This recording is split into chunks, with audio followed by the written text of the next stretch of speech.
बड़े बड़े अच्छे खासे समझदार लोगों को भी ये भ्रांति थी, जैसे ओशो तक को ये भ्रांति थी। ओशो पिछली सदी के सबसे ज्यादा बुद्धिमान आदमी के रूप में ऐसे कहे जाते हैं, जाने जाते हैं, उनको भी ये भ्रांति थी कि सुख और दुख एक ही सिक्के के दो पहलू हैं, और बिना दुख के सुख की कीमत या सुख का एहसास या सुख का महत्व हम नहीं समझ सकते। ये उनके स्टेटमेंट्स हैं। इसके ऊपर काफी लंबी लंबी स्पीच है उनकी, जबकि ये पूरी की पूरी भ्रमात्मक बात है। सुख और दुख को पहले हम समझें कि इस ये है क्या चीज, तभी हमें ये समझ में आएगा कि ये एक ही सिक्के के दो पहलू हैं या ये सिक्के ही अलग अलग हैं दोनों। हर आदमी के अंदर इच्छाएं पैदा होती रहती हैं स्थिति परिस्थिति के हिसाब से। भूख प्यास, ठंडी गर्मी, ये इच्छा वो इच्छा, ऐसी इच्छाएं पैदा होती रहती हैं कई प्रकार की। तो अगर उसको उसकी इच्छाओं के अनुरूप प्राप्ति होती रहती है बिना किसी रुकावट के, बिना किसी दिक्कत के, तो इस बात को बोलते हैं सुखी होना। कि मुझे कोई प्रश्न है तो उसका उत्तर मिल जाए, मैं कुछ जानना चाहता हूं तो मुझे जानने को मिल जाए, मैं कुछ करना चाहता हूं तो मुझे इजीली करने को मिल जाए। ऐसी व्यवस्था हो कि ये सब मैं ऐसा कर पाऊं, ऐसा अपने आप को व्यवहारित कर पाऊं। जो भी कुछ खाना पीना या कंज्यूम करना चाहता हूँ, तो टॉप लेवल की, ये सारी चीजें मैं टॉप लेवल की बात कर रहा हूँ, क्योंकि हर आदमी टॉप लेवल को एंजॉय करना चाहता है, बाकी तो फिर मजबूरी या बाध्यता होती है। तो टॉप लेवल की तो जो भी इच्छाएं उसको पैदा होती है, वो टॉप लेवल का अगर उसको मिलता रहता है या जिन जिन मामलों में मिलता रहता है, उन उन मामलों में वो अच्छा अनुभव करता है। इसी अच्छे अनुभव करने को सुखी होना बोलते हैं। ये है सुख की परिभाषा। और इसमें जितनी जितनी कमी आती है, उतना उतना इसमें दुख शामिल हो जाता है। मुश्किल से उसकी उसकी इच्छा पूरी होती है, तो इच्छा पूरी हुई इस बात का तो सुख मिलता है, मगर मुश्किल से हुई वो दुख इसमें शामिल हो जाता है। ये पूरी नहीं हुई, ऑब्स्टेकल, अवरोध इतना बड़ा था कि पूरी नहीं कर सके, तो वो पूरा का पूरा दुख हो जाता है, 100% दुख। पूरा नहीं हुआ तो माने इच्छा का पूरा होना सुख है, और इच्छा का पूरा ना होना दुख है। ये है 100%। अब बाकी इसमें बीच में आ जाता है कि इच्छा तो पूरी हुई, मुश्किल से हुई, बहुत मुश्किल हुई, फिर भी इच्छा पूरी नहीं हुई, तो दुख और बढ़ गया। एक तो इच्छा पूरी नहीं हुई, ये दुख बढ़ गया, और उसमें हमने अपना समय लगाया, इन्वेस्ट किया, सब कुछ किया, तो और हमने अपनी तरफ से गंवा दिया, उसमें समय गंवा दिया, या कोई अगर पैसे वाला सिस्टम है तो पैसा गंवा दिया, और हमें फिर भी हमारी इच्छा पूरी नहीं, तो अब ये दुख और बढ़ गया। मतलब 100% तो उसी का था कि इच्छा पूरी नहीं हुई, और कोई दूसरी इच्छाएं पूरी कर पाते, उसका भी हमने पैसा वैसा यहाँ जरिया वरिया सब यहाँ गंवा दिया, वो एक आगे के लिए और दुख हो गया। तो कुल मिला के दुख और सुख की परिभाषा है ये। अब हम देखें कि क्या सुख और दुख एक ही बात से हो रहे हैं क्या, या अलग अलग हो रहे हैं। तो देखेंगे कि नहीं, ये तो दोनों प्रक्रियाएं अलग अलग हैं। दोनों प्रक्रिया जो है, हमारे पास सेंसेज है, 5 सेंस है हमारे पास, जिनसे हम किन्हीं सुखों को या किन्हीं दुखों को अनुभव कर पाते हैं, बाहरी रूप से बोले तो। जैसे एक उदाहरण ले लें कि अच्छा भोजन हम खाते हैं, मतलब स्वादिष्ट भोजन जैसा हमें मिलता है, स्वादिष्ट भी है और वो फिर हेल्दी भी है, स्वास्थ्यजनक भी है। कोई भी भोजन से ये दो हमें अपेक्षा होती है कि वो स्वादिष्ट हो और स्वास्थ्यकारी हो। तो जिस भोजन में ये दोनों चीज हैं, वो भोजन हमें मिला जब भी हमें भोजन खाने की इच्छा हुई, और जो जो पदार्थ खाने की इच्छा हुई, माने जो जो टेस्ट की हमें इच्छा हुई थी, वो सब हमें मिल गया, और इजीली मिल गया, जैसे स्वाभाविक रूप से मिलता है।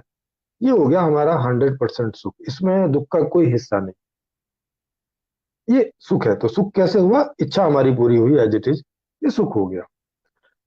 अब अगर ये ना हो, तो अब इसमें बहुत सारी वेरिएशन है कि ठीक है, स्वादिष्ट भोजन तो मिला मगर वो स्वास्थ्यकारी नहीं था, तो अभी तो अच्छा लगा, मगर इसका परिणाम बाद में किसी न किसी बीमारी के रूप में, कोई ना कोई साइड इफेक्ट के रूप में पेट में दर्द करेगा, या कोई कल को बीमारी पैदा होगी या कुछ होगी, और उसका उसका अभी से हमें उसका वो है, अंदाजा है, तो अभी से हमें वो दिमाग में आने लगेगा। जैसे हम बच्चे को देते हैं ना कभी, कभी इसके दांत खराब हो जाएंगे और ये चॉकलेट बहुत मांग रहा है, तो उसकी जिद के आगे हमें देनी पड़ती है, मगर हमें खतरा होने लगता है, हम डरने लगते हैं कि अब इसका कल को दांत खराब हो जाएगा, परसों को दांत खराब हो जाएगा, ऐसा हमें दुख होने लगता है, ऐसा ऐसा ऐसी कल्पना करके, ऐसा अनुमान लगा के। तो ये सब, ये इनकी प्रक्रियाएं अलग अलग है। सुख की प्रक्रिया बिल्कुल अलग है, आप देख रहे हैं, इसका कारण भी अलग है। और दुख की प्रक्रिया भी अलग है, दुख का कारण भी अलग है। अब चूंकि ये कई बार एक साथ उठते हैं हमारे अंदर, क्योंकि ऐसी स्थिति बन गई है, तो हमें ऐसा मोटा मोटा लगता है आदमी को कि सुख और दुख एक ही सिक्के के दो पहलू हो रहे हैं, जबकि ये दोनों प्रक्रियाएं हमारे अंदर अलग अलग घट रही हैं, क्योंकि दोनों चीजें अलग अलग हैं। कई लोग बोलते हैं कि नहीं, अगर हमें दुख का अनुभव नहीं होगा तो हम सुख का अनुभव ही नहीं कर पाएंगे। नहीं, ये बात गलत है। हमें सुख और दुख दोनों ही हमारी सेंसेस के द्वारा अनुभव होते हैं। जैसे देखना आंखों से ही होता है, अच्छा देखना भी और बुरा देखना भी। अच्छा देखना माने जिससे देखने से मजा आता है, ऐसा बुरा देखना जिससे देख के पीड़ा होती है। देखना दोनों आंखों से ही होता है। ऐसा नहीं है कि जब तक आपने बलात्कार नहीं देखा है तो तब तक आप कोई अच्छी चीज नहीं समझ पाओगे या अच्छी चीज एक्सपीरियंस नहीं कर पाओगे। ऐसा करके नहीं है कि पहले दुख भोगना जरूरी है तभी सुख का आपको एहसास होगा, या पहले सुख भोगना जरूरी है तभी आपको दुख का एहसास होगा। नहीं, दोनों में से कोई भी आए, कभी भी आए, कितनी भी मात्रा में आए, वो हमें तब वो अनुभव आता ही है। और ये अनुभव क्यों होता है?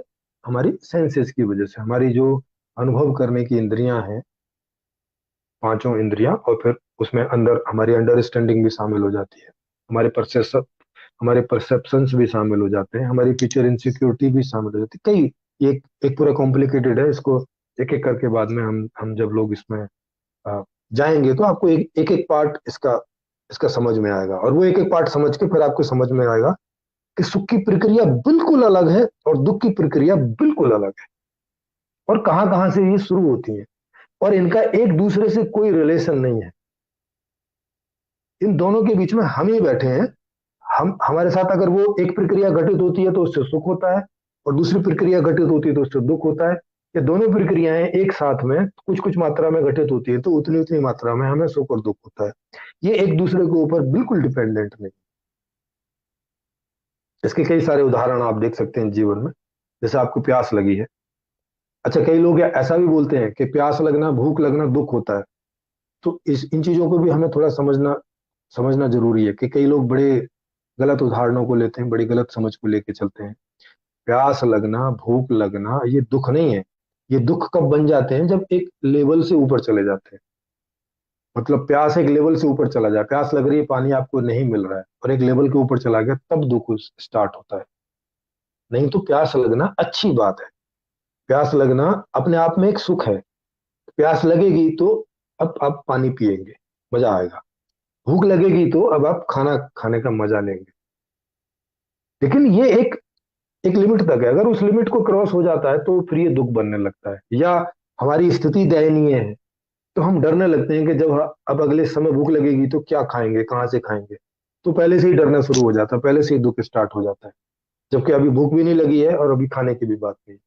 लेकिन चिंतन करके, क्योंकि स्थिति को हम समझ रहे हैं ना, उसमें हमारा समझ, हमारा परसेप्शन, हमारी स्थितियां परिस्थितियां, जिसमें हम ये सारा अपना भविष्य का अनुमान लगाते हैं, जिससे भविष्य की सिक्योरिटी इनसिक्योरिटी हम लोग फील करते हैं, अनुभव करते हैं। तो ये अनुभव करने के यंत्र हमारे पास है, अंतःकरण चतुष्टय हमारे पास है, बाहर में ये पांचों ज्ञानेंद्रियां हमारे पास हैं। इनसे कुल मिला के हमें चीजें बाहरी रूप से या आंतरिक रूप से चीजें अनुभव में आती हैं, और वो हमारे अनुकूल हैं तो हमें वो सुखप्रद महसूस होती है, हमारे अनुकूल नहीं है तो वो हमें दुखप्रद महसूस होती है, हमारे प्रतिकूल है तो हमें वो दुखप्रद महसूस होती है। इस तरह से होता है। तो इससे आप समझ गए होंगे कि सुख और दुख टोटल ही अलग अलग प्रक्रिया है, मतलब ये सिक्के ही अलग हैं। ये एक सिक्के के दो पहलू नहीं है कि एक को रखोगे तो दूसरा भी आएगा, ऐसी कोई जरूरत नहीं है, ऐसा कोई जरूरी नहीं।